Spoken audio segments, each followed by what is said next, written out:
Mr. Freudiger, did you in Budapest meet Adolf Eichmann? Yes. You see the accused here in court. Can you identify the accused?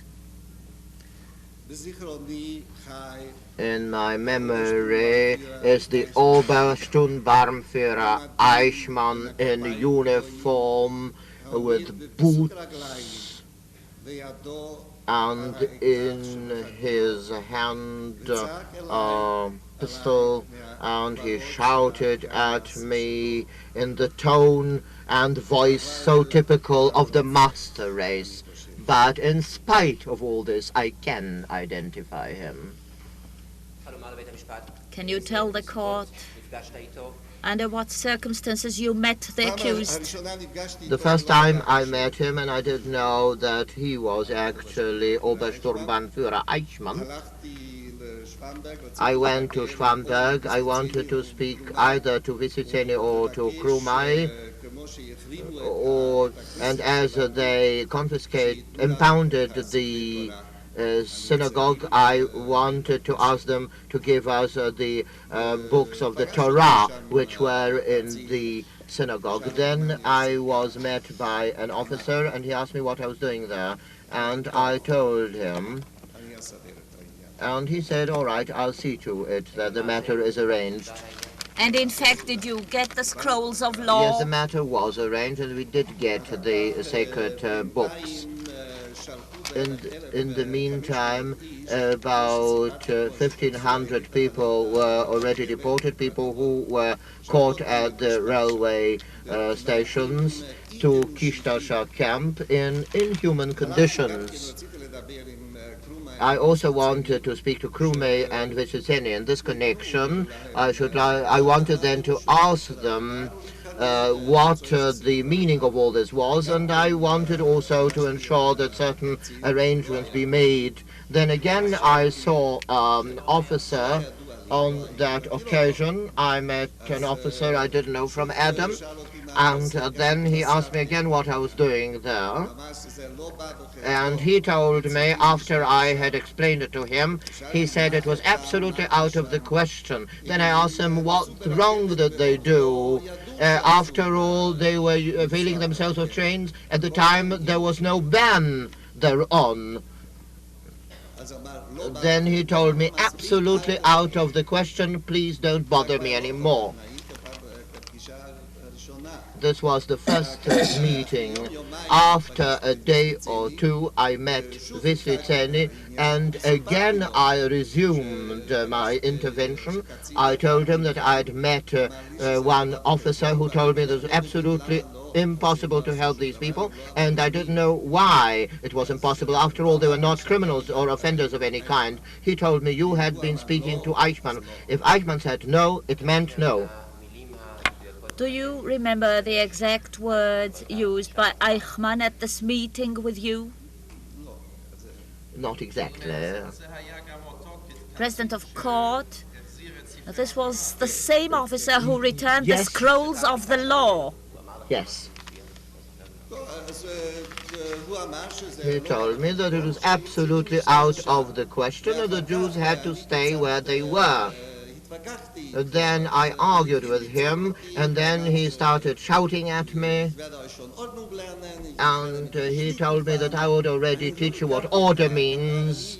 I'll already deal with you. I speak, of course, German quite well, but I didn't understand every word he used, but I got, of course, the tenor of what he was trying to convey.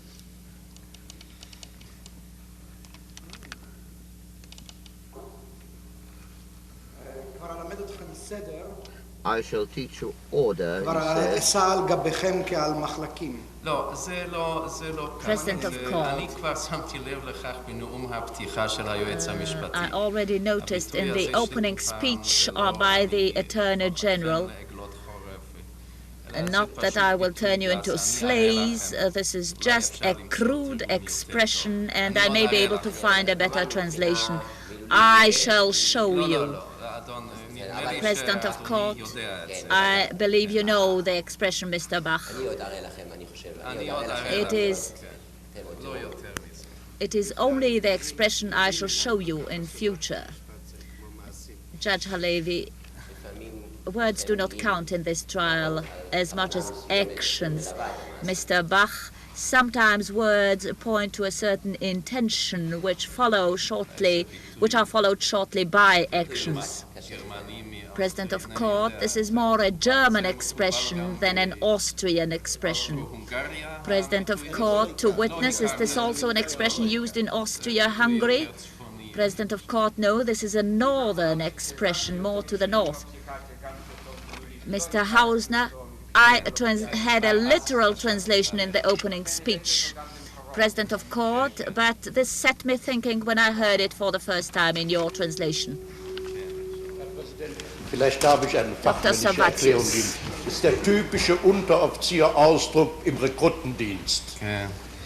Dr. Sabatis. Mr. President of Court, may I explain a professional explanation? This is the expression when officers, subordinate officers, use to new recruits. The Hebrew expression is there. Mr. Freudiger, later, did you beat Eichmann again? Yes. Openly with Krume. After all, he had received $220,000 from us a week before. And we were waiting for Krume. The secretary didn't let us wait inside. We were waiting outside. And then Obersturmbannführer Eichmann turned up. I knew him already, and he told us, "What are you doing, my dear boys?" We are waiting for Obersturmbannführer Krume. This was already translated simultaneously. Now it's being translated consecutively. I said that we were waiting for Obersturmbannführer Krume in this connection. He said, "All right, step into our office." We went to his office, which was adjacent to Krume's office. There we saw a very big map of Hungary on the wall. We stood in front of this map. The map showed the border districts, the so-called border area. Will you please repeat the same words? Das betrifft 310.000 Juden. I gave instructions to bring Jews of Hungary to ghettos in border areas.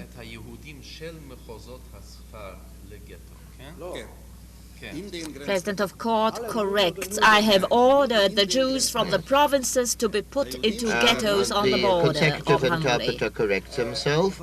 Eichmann said that he instructed to bring Jews living in the border areas into the ghettos. This affects 310,000 Jews. He later on continued his discourse, saying that the Russians are standing on the other side of the Carpathians, and it is absolutely impossible to leave 300,000 foes moving about freely in areas so near to the frontier, and therefore it was absolutely indispensable to concentrate them in the ghettos.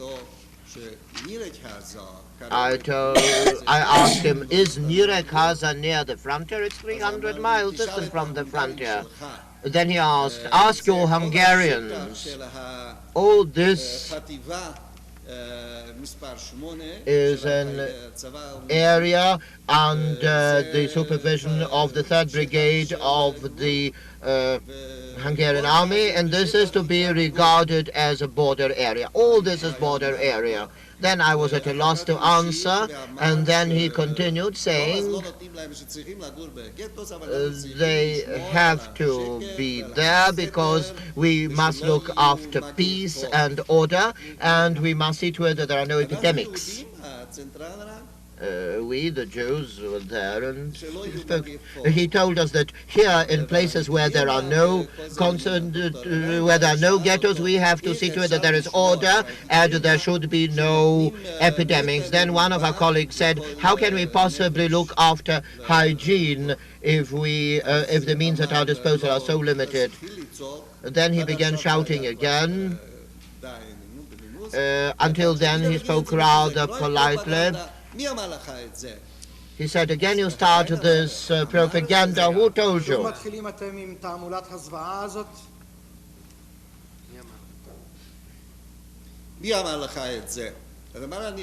Who told you that? I said, yes, I know, because it is quite obvious what the conditions were. And Krume then chipped in to the conversation, and he said, Obersturmbannführer said, all right, if you have parents, let them come to Budapest. And Krume said that an order would be given to bring the family of of all the members of the Judenrat. The first-degree family would be brought to Budapest. Question. Mr. Freudiger, you wish to add something regarding the same meeting? Then I asked him, what does it mean? What does it mean, family in the first degree? Even that you don't know, asked Eichmann. That means to say either a husband or wife or parents. And then I asked him, what about brothers or sisters? Then he said this was a second-degree family, but as a matter of fact, there were cases where brothers were brought and parents sometimes were not brought to Budapest. There was already one train of this kind. Besides this train which you mentioned, when did mass deportations from the provinces begin in Hungary? On the 15th of May. And they continued until when? Until the 7th of July. Perhaps the 5th of July. And during this period, how many Jews were deported? About 600,000, in my opinion. Perhaps President of Court, less. will you please repeat the The two 15th dates? of May, the first train was sent. And they concluded the deportation operation in the first days of July. Perhaps it was the 5th or the 7th of July, I do not remember exactly.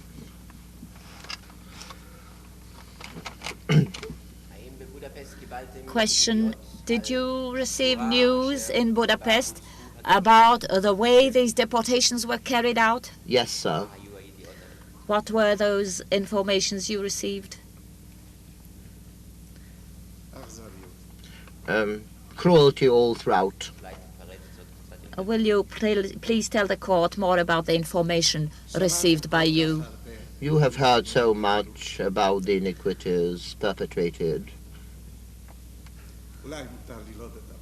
Perhaps I would be permitted not to speak about it. Mr. Bach, we shall call upon witnesses who saw the deportations with their own eyes. Did you have any other talks with Wyslizeny with regard to the implementation of these deportations? Answer, yes. Do you remember Special operation groups of the SS who came with a ready plan, which was confirmed by the Hungarian government? President of Court, a plan for what? A plan, answer, as I already heard, the plan for the final solution. He was assigned the task of implementing this plan. They all sat together in their summer house, Eichmann, Andrelas, and he himself, Wyslizeny. They had a few drinks, they had brandy, to celebrate that the Hungarian government consented to this deportation. Did they drink to this event which the Hungarian government was about to start? They said yes, they had brandy and said l'chaim with joy that the government of Hungary consented to the deportations, which was not an easy thing. Then they discussed how this plan was to be implemented. That Vyslizeny suggested, I believe, that a deportation be sent every third day, that is 3,000 to 3,200 people, 45 coaches, 75 to 80 people on each coach. That would add up to 3,200 people on each deportation. That is every other day or every third day, as he told me, a deportation would leave. And there were some 150 SS men at his disposal and at his command. Eichmann said that this was not enough. They had to hasten.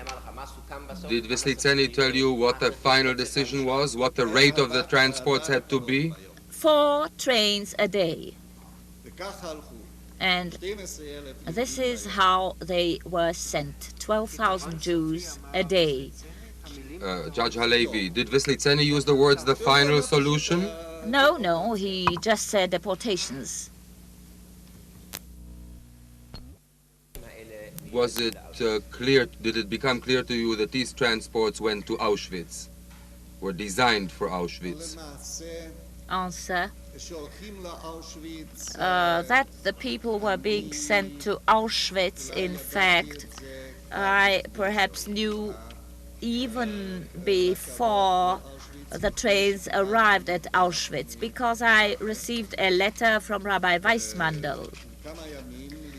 A few days before the 15th of May, on the 10th or the 11th, I received a letter wherein he wrote that to our regret and sorrow,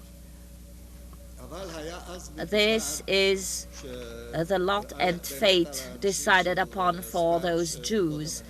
But this really first concerned the Jews from the provinces, and he wrote to me saying that there were negotiations between the railway authorities, the Hungarian railway authorities, and the Slovakian authorities regarding the transfer of 300,000 Jews through Slovakia. 300,000 is the figure which keeps cropping up all the time. This was the number of the Jewish population. I read this letter and told my colleagues in the Central Committee about the contents of this letter. They did not believe. They said it was impossible. How can they send the Jews from Hungary outside Hungary? I argued and said... With whom did you speak about this? Here I have a letter from Rabbi Weissmandl, but they refused to believe. With whom did you speak? I kept on saying that we must try to verify if there is truth in that letter. This was some 4 days before the deportations began. Dr. Stocky, who had personal relations with René Vyslizeny, who at the time was the finance minister of the Hungarian cabinet, he went to see him privately. Formally, Jews were not received anymore. And he said, the Minister of Finance, that this was impossible. There was no cabinet meeting and no decision was ever taken and would never be taken by the Hungarian government that Hungarians be deported across the border. He returned on the same day, and I had to keep quiet because the Hungarian government assured us there would be no deportation. But on the following morning, we had contact with the railway authorities because we were supplying clothes to the railway authorities, and through those connections, I learned that there was a deportation of Jews through the Bratislava station. And then there was again a meeting of the Jewish Council, and I reported what I heard. There was a Department for Jewish Affairs in the Ministry of the Interior.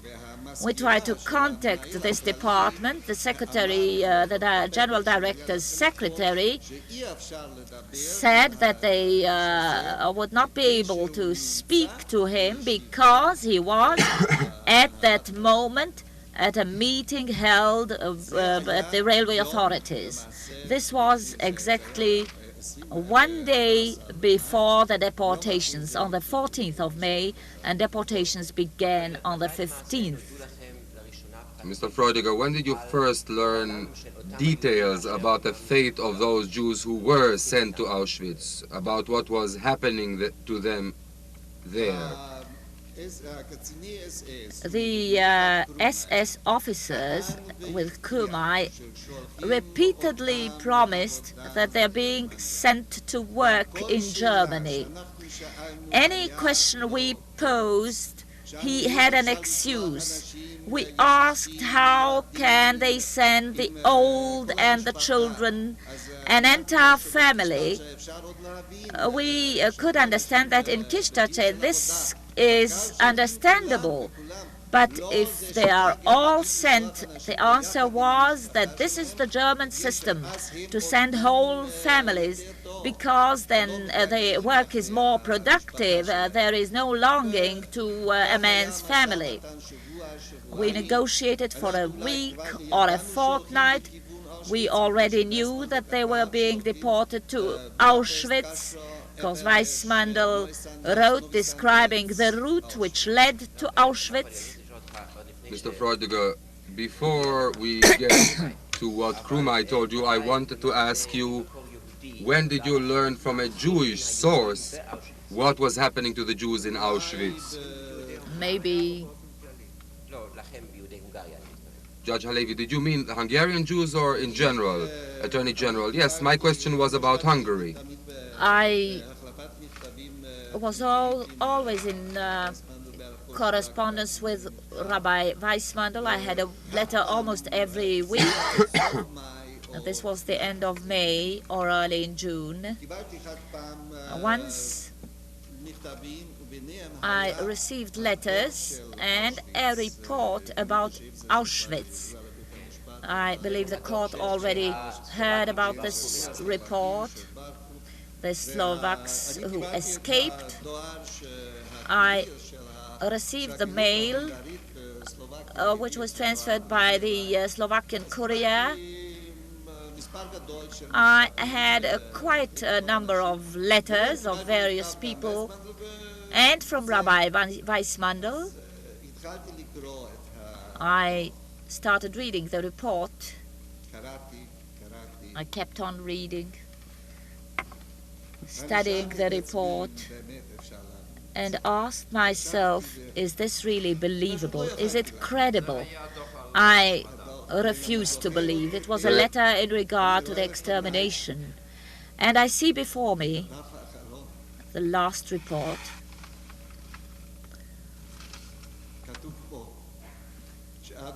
It says that up to now 1,004,450 Jews were exterminated in France and in other countries. The witness is saying these things with a voice choked with tears. And 300,000 other people and other figures, more numbers.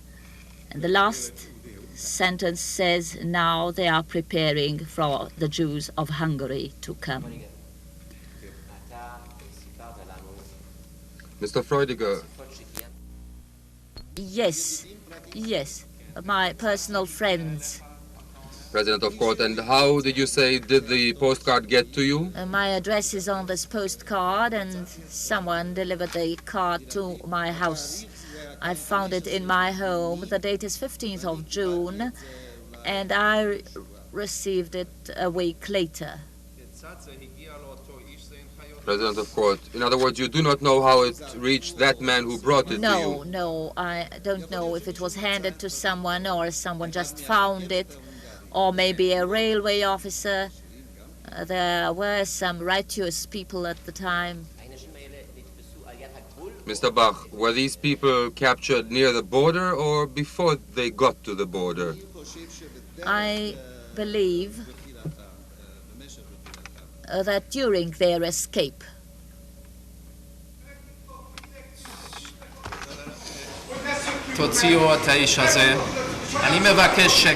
Somebody is screaming in Hungarian from the audience, apparently at the witness, but it is not clear what he's saying. It's all in Hungarian. He's being hustled out by policemen. The President of Court asks for quiet in the courtroom. There's quite a commotion in the audience. People in the balcony are trying to see what is happening. The President says if there is no quiet in the courtroom, he might stop and interrupt the session.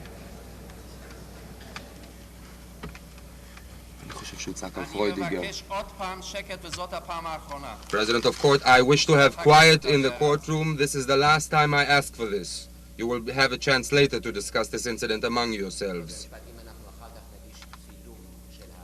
Mr. Bach, later perhaps if we submit this postcard, maybe the witness can have it back later.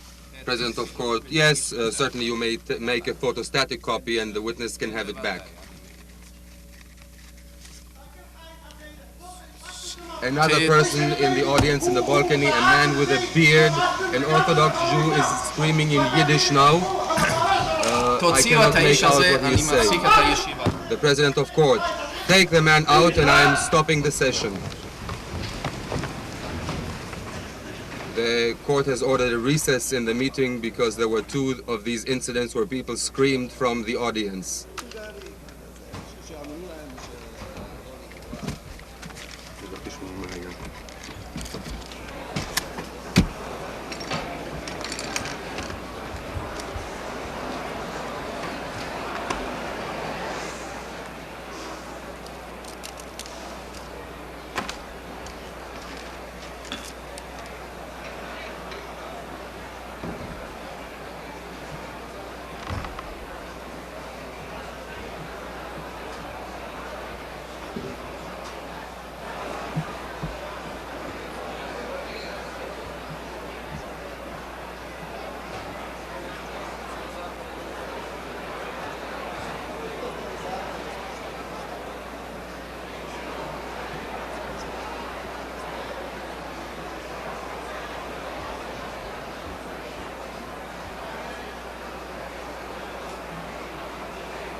A meeting with someone who wanted to tell you what was going on at Auschwitz.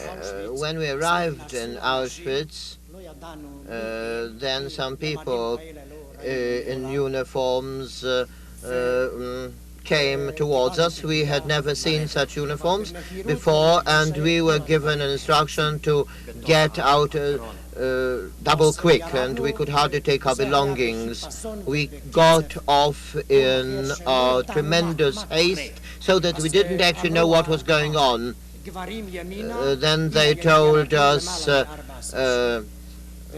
men to the right together with boys after the age of 4 and women and children to the left. And we saw that the women were already going and we were still standing until they almost disappeared. I was standing with a son of mine who was only 12 years old. Later on, when we moved, I saw a man who was wearing a German army uniform, extremely smart and spruced up, and I asked him, he asked me what my profession was. I knew that lawyer was not perhaps a very nice profession for the Germans. So I said I was a former officer. Then he asked, "How old is your son?" At that moment, I couldn't lie, and I told him my boy is 12. And then he asked, "Where is Mummy?" And I said she went to the left. Then he said to my boy, "All right, run, join your mother."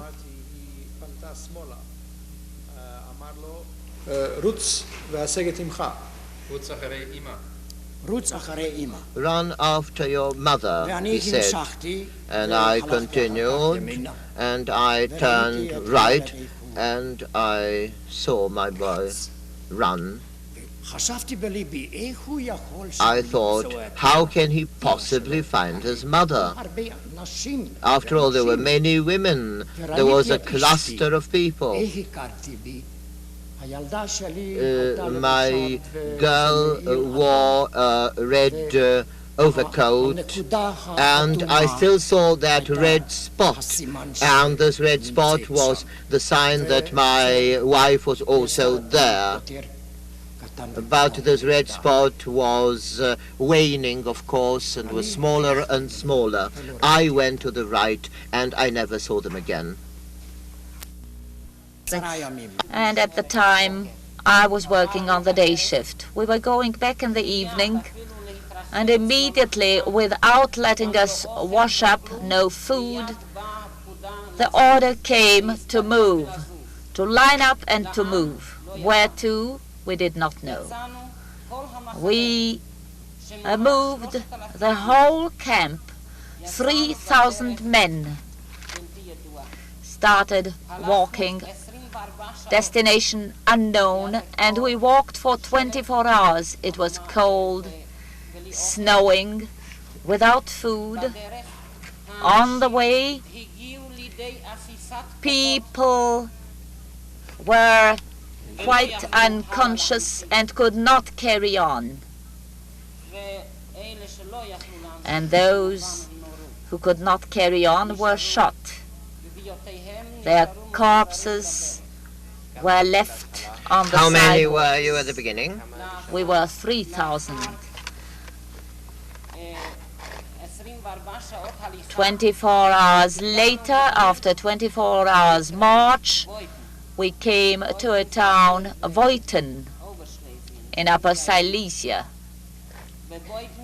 In Voiten, this was in the evening, we were told to sit by the roadside in the snow and ordered to wait. We waited for about 2 hours. The commander arrived. A commander or his deputy, I cannot say exactly, and told us, "He who cannot carry on can stay behind. Trucks will come to take them." I was amongst those who stayed behind, because I knew that if I continue to march, I will be shot because I could not carry on. I also knew, I did not think much at the time, some 200 stayed behind. And there, at the roadside, we stayed until morning, in the snow, in the cold, without food. In the morning, they came and took us into a kind of dining hall where the miners had their meals, and we were told to wait. We waited. Later, they came, removed all of us. I wish to mention... Perhaps you could tell us what was the final fate of that batch. At the time they came and took us out of this town, a little distance, some 5 kilometers from this dining hall, if I estimate correctly. We were given tools to dig, spades, and other tools, and we were told to dig.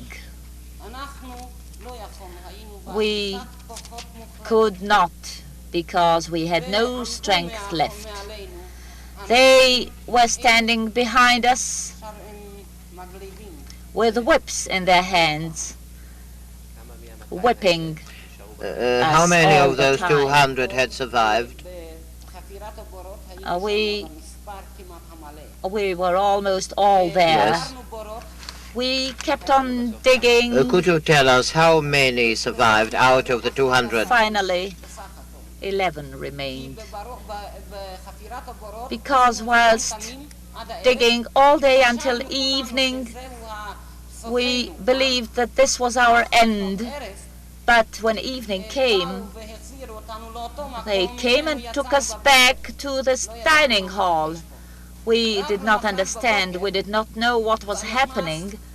Only on the following morning, an SS man, Lausmann, I remember his name, Lausmann came in and said, I know that you are very hungry. For 3 days we had no food. I know you are very hungry, but when the miners come from the night shift, something will remain and you will get the food which will remain from the miners. We knew that there was some trick here, and when he finished saying this, a pot was brought into the room. We thought there was food in it. He took us one after the other, put his head into the pot and shot him in the nape of his neck. This he carried on until an officer entered the room, another officer, and whispered something to him. He stopped shooting. I was one of those who remained out of the 200. There was a man there who, while he was shooting, he started speaking in German. I remember the last sentence. This was the last sentence. The German people will be called upon to answer before history on their deeds. But this young man was killed immediately. He was not spared. And how were you saved? Could you tell us in a nutshell? When we were left, 11 of us only, and all the others who were killed were removed to the holes we dug the previous day. We did not take part in their burial. There were others, other refugees as they were called. Yes, please answer the question. I understand your excitement, but we have to conclude this testimony. Could you tell us how eventually you were saved?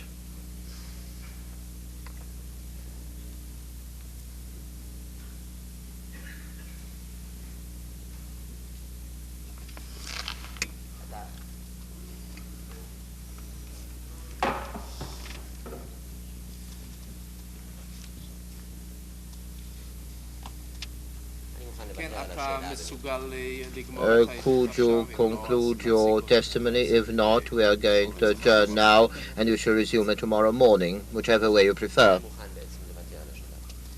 I can actually waive this question.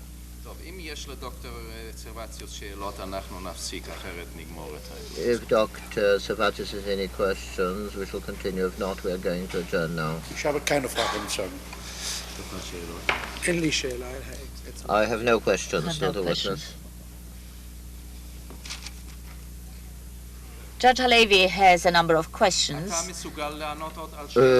Could you answer a question? Be seated, perhaps it's easier for you. All right, could you answer the question to be put to you by Mr. Justice Halevi? The last question was, how did you actually get alive from all these iniquities? 11 men. We were taken to the Gleiwitz number 2 camp. In that camp, there were, according to what I heard at the time, 14,000 people. And these people were put into a cellar. There were frozen potatoes in the cellar. We ate those potatoes because we did not have any food for 4 days. This was in the evening. We spent all night in the cellar. In the morning, we were taken out of the cellar. And now, Mr. Sapir, it will be also easier for you and also for the court in order to conclude the testimony. Please answer the question. When you fled, could you tell us how you escaped death? We are quite sure that you have quite a lot to say, but there is no technical possibility of listening to all the details. We would like to know what was the final stage prior to your escape. The final stage in this camp, Gleiwitz, I do not know what the Germans thought, but we were put into open wagons, and the train moved for half a day. Then the train pulled up. Not one of us knew why. In the afternoon, we were removed from those trains and taken to a village by the name of Stein, a German village. Near this village, very near, there was a forest. We were brought to the forest, and they started shooting at us. I ran. If I'm here, that means that I was not shot at the time. And I stayed in that forest for 2 days. Then the Russian army came, and I was liberated. The last question. When you arrived at Auschwitz, what number did you get? The number which is tattooed on your arm? 3,000.